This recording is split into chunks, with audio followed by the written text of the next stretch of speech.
nasi kwa tayari kufanya kazi ya kuendeleza utume wa Bwana wetu Yesu Kristo, kwa pamoja na kuwapata hao wafuasi wengine wengi watakatifu huyo Bwana, na baadaye wataenda kuishi sasa hilo ambalo yeye mwenyewe ameelekeza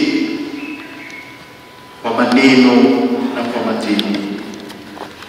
Kama tulivyosema katika utangulizi, tunaadhimisha ibada ya misa hii takatifu tukimshukuru Mwenyezi Mungu namna pekee kwa hicho ambacho amekifanya Baba Mtakatifu Francisco, ambaye ameitwa kwa Mungu Baba.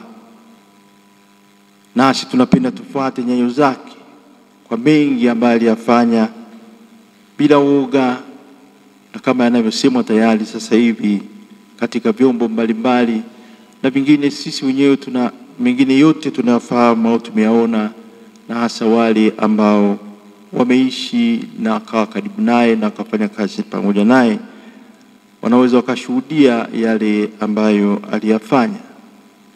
Tunaalikwa kama kawaida na mama kanisa, inapotokea kukawepo na hilo ambalo tuko tunalishuhudia sasa, kwamba kanisa halina kiongozi wake, ili tusali kwanza tukimwombea huyo kiongozi mwenye hukumu. Nasi tumealikwa tayari, na nitapenda tuendelee kufanya hivyo hata katika jumuiya zetu, kusali kwa ajili kwa nia ya Baba Mtakatifu huyo, na ili Mwenyezi Mungu aweze kumpokea kwake huko katika uzima wa milele. Lakini pamoja na hilo, tunaliombea kanisa letu libaki katika amani na kuendelea kuyafanya hayo ambayo tunapaswa tuyafanye.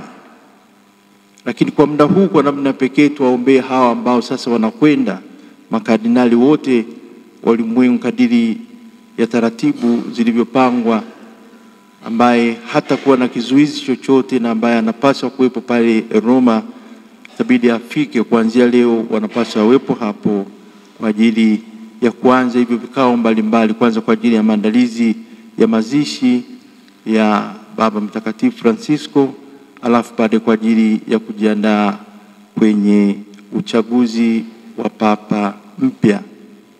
Kumbe tunamuombea huyu, lakini tunaliombea kanisa, tunaombea hao watenda kazi, tunaombea hao wote wanaosafiri, tunaombea hao wote ambao watashiriki kwa namna moja au nyingine katika kazi hizo zinakuja huko mbele.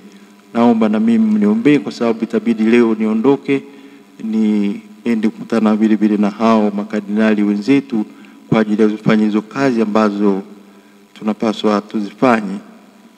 Mwenyezi Mungu ayaongoze yote, yaanzie kwake kama alivyoanzia kwake daima, na aweze kukamilika katika yeye.